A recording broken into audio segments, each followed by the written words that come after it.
Bueno, buenos días.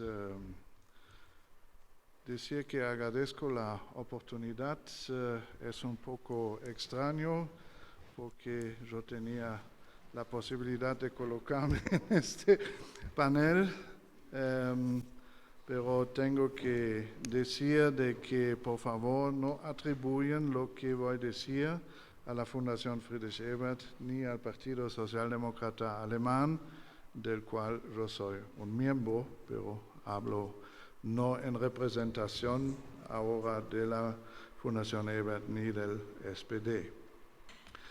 El tema del futuro de la socialdemocracia obviamente ha surgido o aumentado en importancia por el hecho bastante simple del declinio o de que algunos llaman la crisis electoral de la socialdemocracia en casi todo el mundo. Hay algunas excepciones. Esas excepciones normalmente se explican por condiciones específicas. Obviamente, esta percepción viene bastante de Europa, también en parte de Estados Unidos, también en parte de América Latina, pero la situación de socialdemócratas en América Latina es bastante diferente de que es en Europa, en parte porque realmente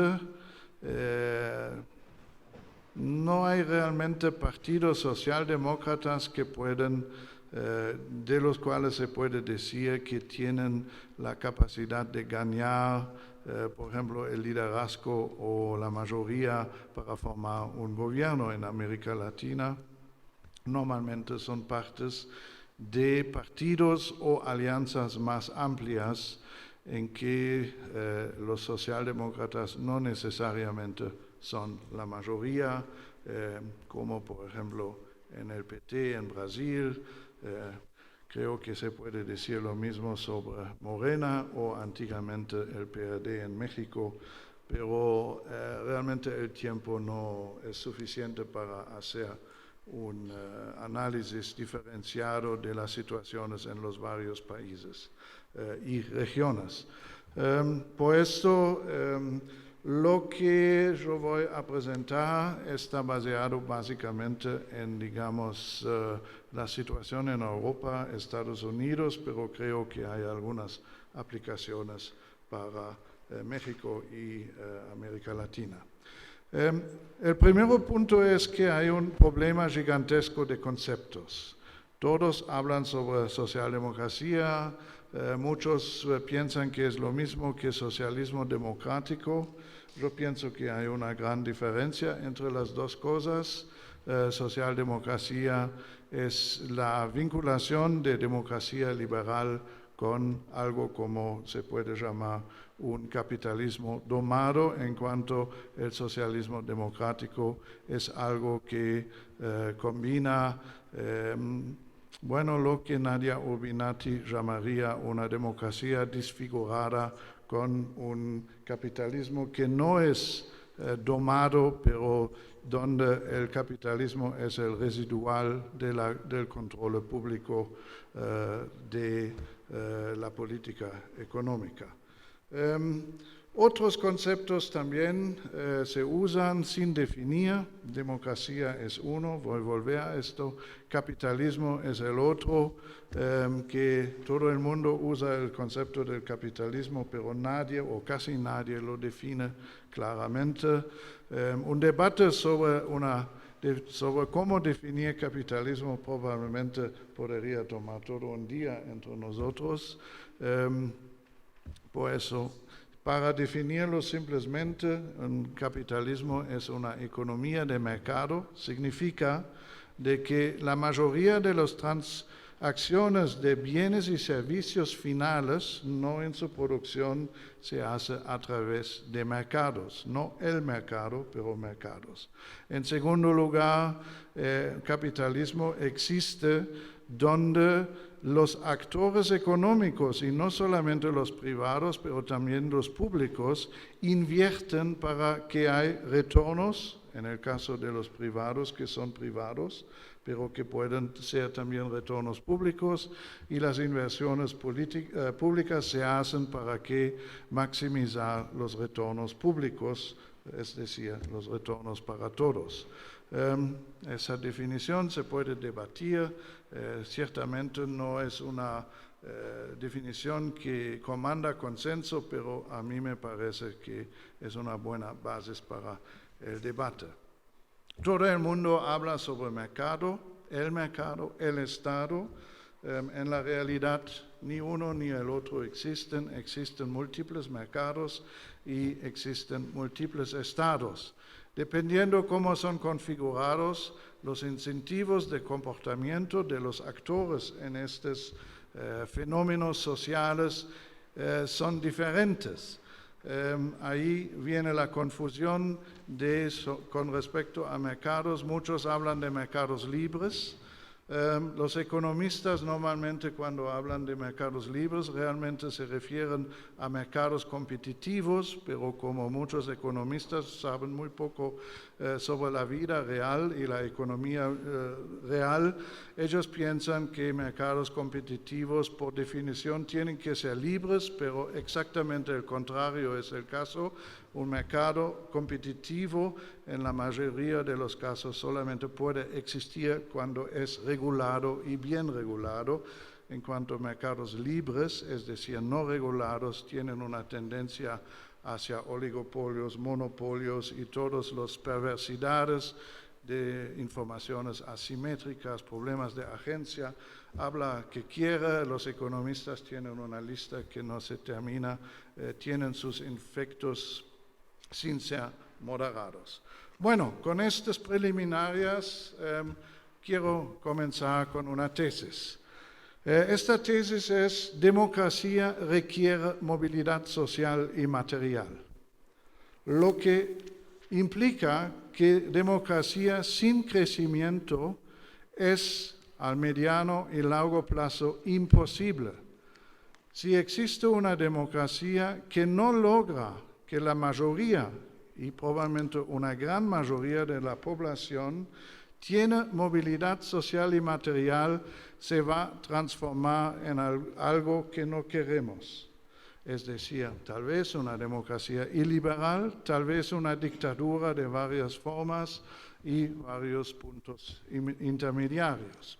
Eso tiene algunas, y la razón podemos ver actualmente prácticamente en todo el mundo. Los perdedores del desarrollo económico, del cambio tecnológico de las últimas décadas, ahora, como no se sienten más representados por las fuerzas políticas existentes, ellos tendencialmente votan, yo los llamo payasos populistas, y que hay una chance que se transforman en payasos fascistas. Y si esto ocurre, vamos a acabar en varios tipos de dictaduras, sean más probablemente en muchos países de derecha, pero posiblemente también de izquierda. Esto tiene ciertas implicaciones. El primero y más importante es: la socialdemocracia debe tomar como prioridad absoluta de su programática, de las propuestas de políticas, la reanimación o la reiniciación de la movilidad social y material para los perdedores del cambio tecnológico y o de la globalización. Dejamos de lado el debate sobre si el cambio tecnológico es el punto más importante o la globalización. Todos parecen ser de acuerdo que la globalización sin el cambio tecnológico no existiría como existe actualmente. Entonces, el fondo del problema es de absorber el cambio tecnológico de una forma de que se continúa con movilidad social y material. Esto implica también que cualquier concepto de no growth o degrowth va a llevar con absoluta certeza en mi opinión, a dictaduras. Va a destruir la democracia porque no hay masa distributiva y la lucha distributiva va a resultar en la destrucción de la democracia. También lo mismo, a mi ver, es el resultado de lo que se discute de renta básica universal, porque ella también va a levantar el problema, ¿quién paga la renta básica universal? Es decir, el tema de que derechos y transferencias siempre tienen alguien que tiene que pagar para ellos. Y si los que los pagan no aceptan su obligación por razones morales, prácticas o no importa qué, ellos se van a recusar a hacer su contribución distributiva y redistributiva.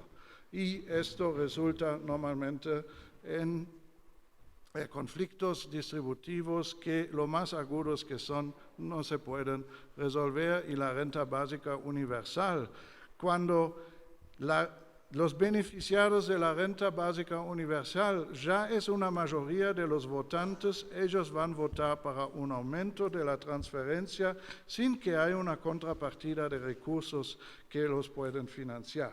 Además, un problema es la renta básica universal, lo propongo, o es mi opinión, va a destruir los incentivos económicos que llevan al crecimiento. Entonces creo que la socialdemocracia debe se recusar estrictamente a cualquier propuesta de renta básica universal, con una excepción, una pensión básica universal, pero mismo esta probablemente debe ser lo que se llama en políticas sociales means tested. Como ya el tiempo está reduciendo, la segunda tesis es que los argumentos de que hay una contradicción entre democracia y capitalismo no se puede ser que son erradas, pero ellos no realmente especifican de qué democracia y de qué capitalismo se habla. Hay ciertas formas de democracia y ciertas formas de capitalismo que no son compatibles.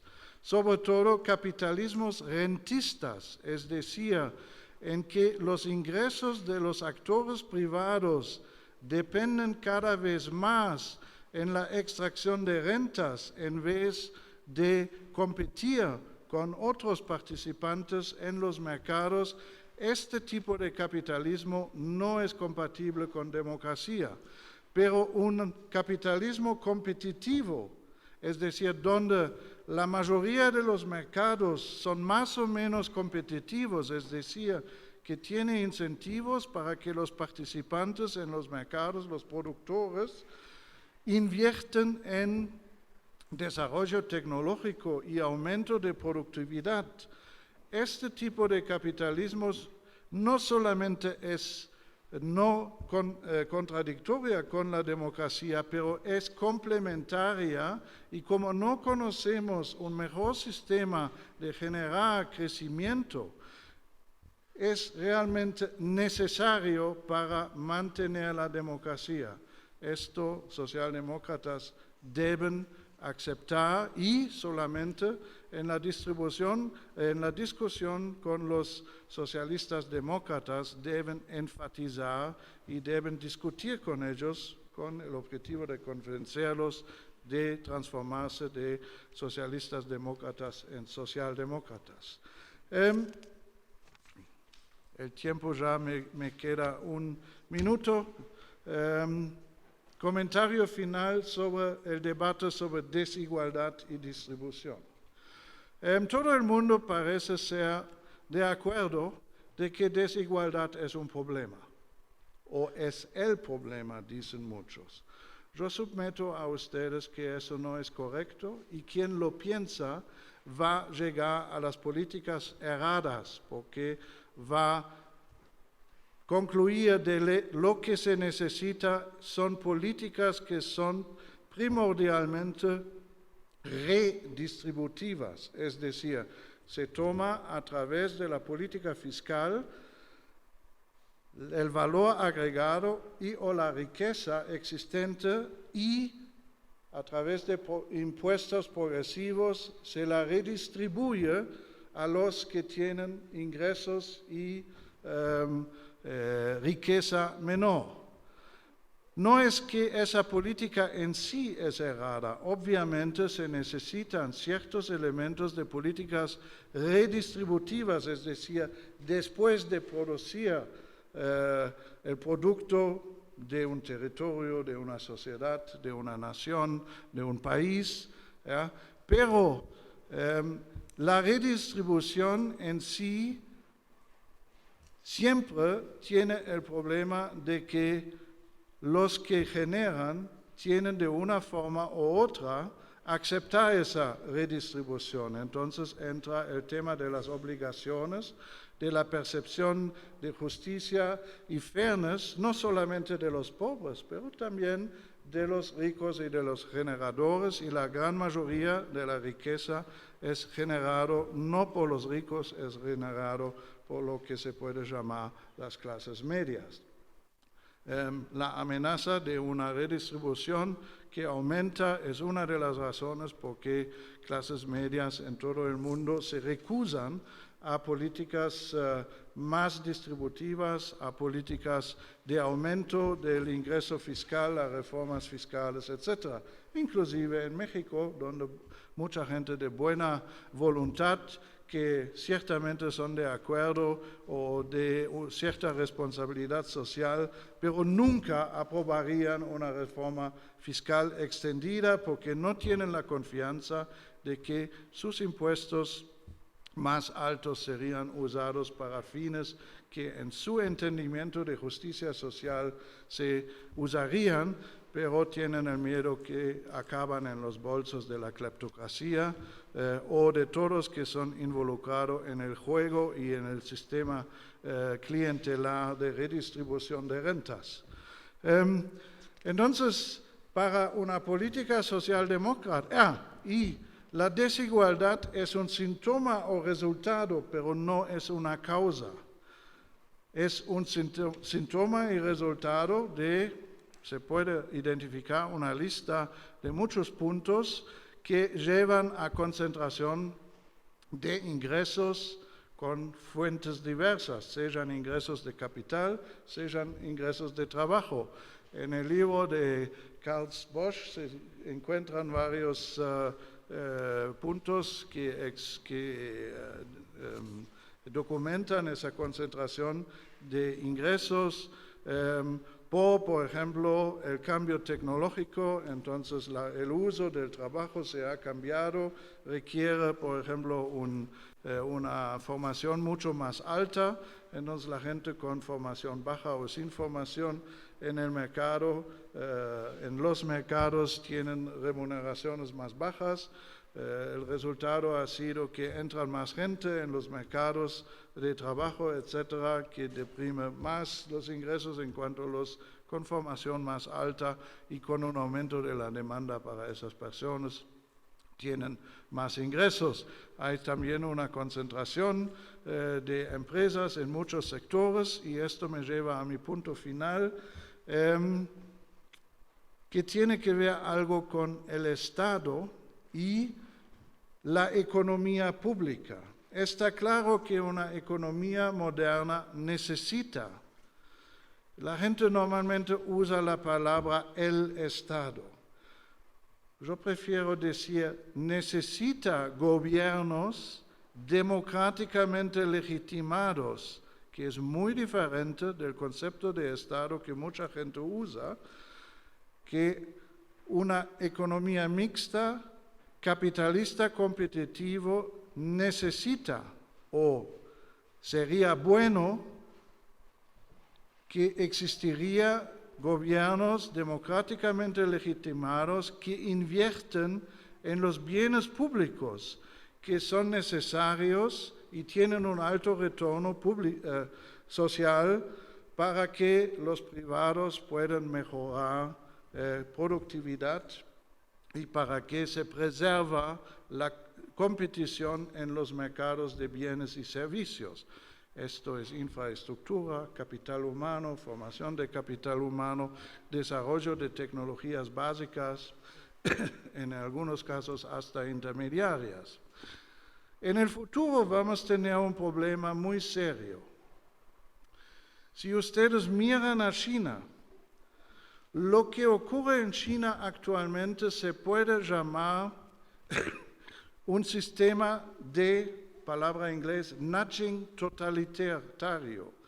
China aplica, usando Big Data, los insights, los resultados de lo que se llama Behavioral Economics, economía de comportamiento, para controlar su población a través de incentivos que define el Estado para garantizar su bien comportamiento de acuerdo con los criterios que define el Partido Comunista. Y Big Data los permite, a través de reconocimiento facial, todos los datos que existen, de individualizar estos incentivos. Ahí, las plataformas que existen hoy, Facebook, Google y otros, realmente son bienes públicos. Ellos son semejantes a, por ejemplo, redes de telecomunicación, de ferrovías, donde realmente no es posible tener competición. Sobre esas redes sí puede tal vez existir competición, pero esas redes no. Entonces, en términos de economía pública, sería justificado socializar todas estas plataformas. Pero la socialización en el sentido de nacionalización, es decir, estatizar, por el riesgo de que los gobiernos los abusan para controlar todos nosotros, a mi ver, no es una opción para el futuro. Conclusión para la socialdemocracia tiene que buscar, proponer y si logra volver en posiciones de poder, implementar políticas de control social de esas plataformas que no da el gobierno el control de estas plataformas, pero que hace cierto que los ciudadanos a través de la sociedad civil son involucrados de una forma que pueden impedir las tendencias inherentes antidemocráticas de Big Data. Es esto.